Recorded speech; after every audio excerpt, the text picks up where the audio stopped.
Our physical reality is a shadow of a larger reality. And I was blown away when I first saw that, because that's exactly what the Bible's been saying all along.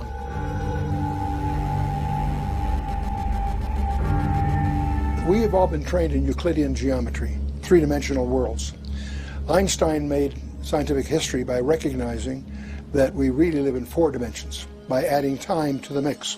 Time is a physical property. We know that we live in at least 10, that's the current dimensions. 4 of them are directly,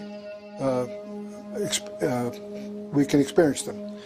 But we know there's 6 others that we can't get at directly, but we know we can infer their existence mathematically. What makes that provocative to people who've discovered that is that a Hebrew sage by the name of Nachmanides, back in the 13th century, predicted that from studying the text of Genesis. He concluded that our universe has 10 dimensions, only 4 are knowable, to use his term, and 6 are not knowable to us. And I find that fascinating, because we've spent hundreds of millions of dollars on atomic accelerators to discover what Nachmanides did by studying the text. So the 10, some say 11, there's some debates among mathematicians about details, but there's awareness within the advanced scientific community that we live in more than just the 4 dimensions that we directly experience. If we take those things that are larger than us, larger than man's reach, and just lump that and call that the macrocosm, we suddenly are confronting astronomy, astrophysics, those kinds of things. The great discovery of 20th century science is that the universe is finite. It may be expanding, but it's finite. And that has staggering implications. That means it has a beginning, and it'll ultimately have an end. And that's what gives rise to these conjectures that go under the label of the Big Bang theories. There's 4 of them. None of them quite satisfactory, but that's the common conjecture, if you will. The point being, that's an acknowledgement of the fact that we're dealing with a finite universe that had an origin. But the fact that it's finite is my point at the moment. If we go the other way, looking at what's smaller than man, call that the microcosm, that gets even weirder, because you and I would think that if we took, say, a length, a piece of string or something, and we cut it in half, we would take whatever we have left and cut it in half again. And at least, maybe not physically, but conceptually, you think we could, whatever we have left, we can cut in half. It turns out, we discover, shockingly, that when you get 10 to the minus 33 centimeters, and you try to divide that, what we have there loses a property called locality. And that there's a term in physics of a characteristic called locality. And that observation has actually been proven in the laboratory. In 1987, they actually demonstrated non-locality. Every photon in the universe somehow is directly connected to every other photon. And that defies our normal thinking of space, if you will. But the point I'm getting at is, we live in what we call physical reality has a limit in smallness, and we call it the Planck wall, because whether it's length, mass, energy, or time, it's made up of units that you can't divide. So there's a limit to smallness. There's a limit to largeness. So what we discover what we call physical reality is a digital simulation. And there was an article in Scientific American, June of 2005, which was dealing primarily with the fact that constants in physics seem to be changing, but they make the observation that's profound, that if the constants of physics are changing, that implies that our physical reality is a shadow of a larger reality. And I was blown away when I first saw that, because that's exactly what the Bible's been saying all along. And so that leads to a conjecture that the universe, created with 10 dimensions, something occurred to restrict us to the 4 that we experience. Many of us, because of passages in the Bible, Romans 8, and that in Genesis 3, when God declares war because of the fall of man, the creation was made subject to the bondage of decay, the entropy laws and all of that. Apparently we're somehow tied to God's curse on everything we know about the creation is post-curse. Prior to the curse, it may have had 10 dimensions, and for some reason was fractionated. So that some of us tend to regard those 6 inaccessible dimensions as the domain of things like angels, the domain of paranormal behavior. And it's our suspicion that the UFOs somehow are trafficking from those dimensions into ours. And that, it turns out that if you try to speak about dimensions more than 3 or 4, the average person can't relate to it without special training. There are only 2 people that really relate to that. That's mathematicians with special training or small children. And so, but what we can learn a lot about dimensionality by going the other way. You and I are 3-dimensional beings. Imagine if we had a 2-dimensional universe, a piece of paper or a flat plane. We could imagine at least 2-dimensional beings in there. If we had 2 of those, getting from one to the other by them would be unthinkable. But we as a 3rd-dimensional being could pick them up and move them over. To them a miracle has happened, beyond their understanding.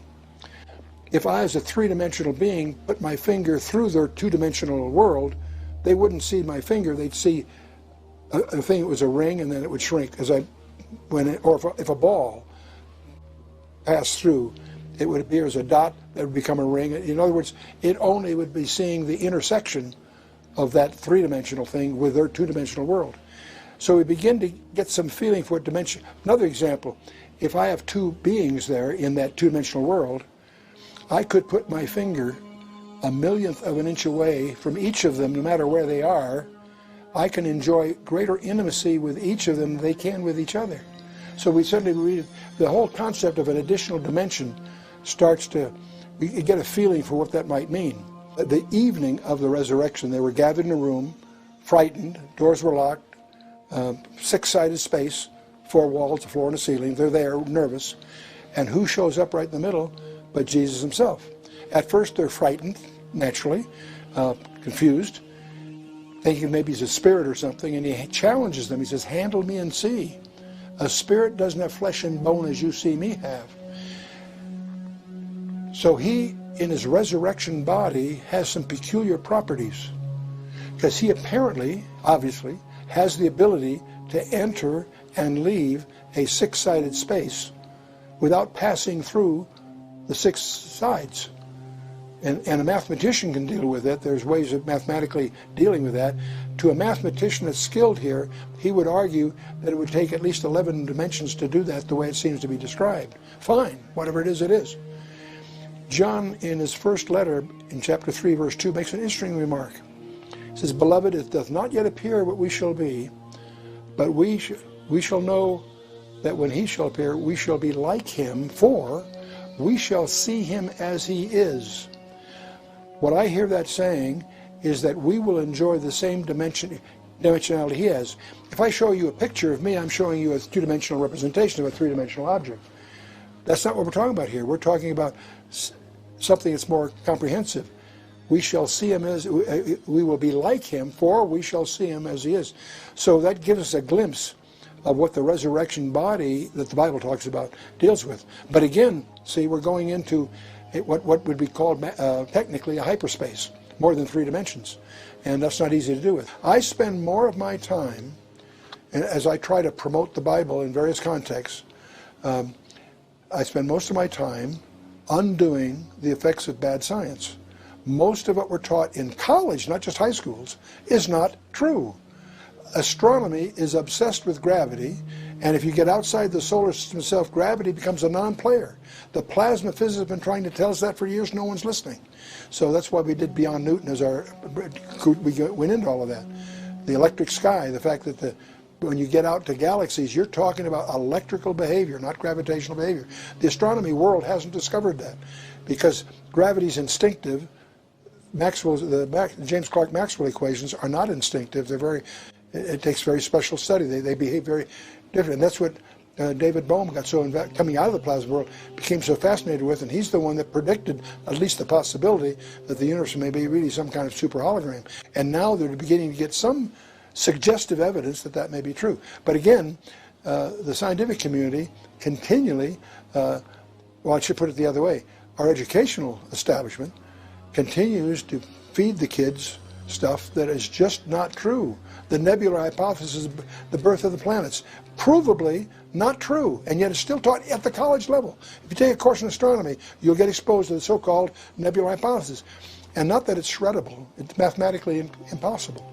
You got 99% of the mass is in the sun, and yet 99% of the angular momentum in the planets. How do you get there? It turns out you can't. They were brought here. And what's so interesting, as we learn more of good science, it's converging to the very image the Bible tells in the first place. The 4 dimensions that Einstein discovered are listed in Ephesians 3:18. And you could go on, example after example. The zero-point energy. Some of the most advanced concepts in the field of astrophysics are in the Bible, but just not recognized because of that disjuncture.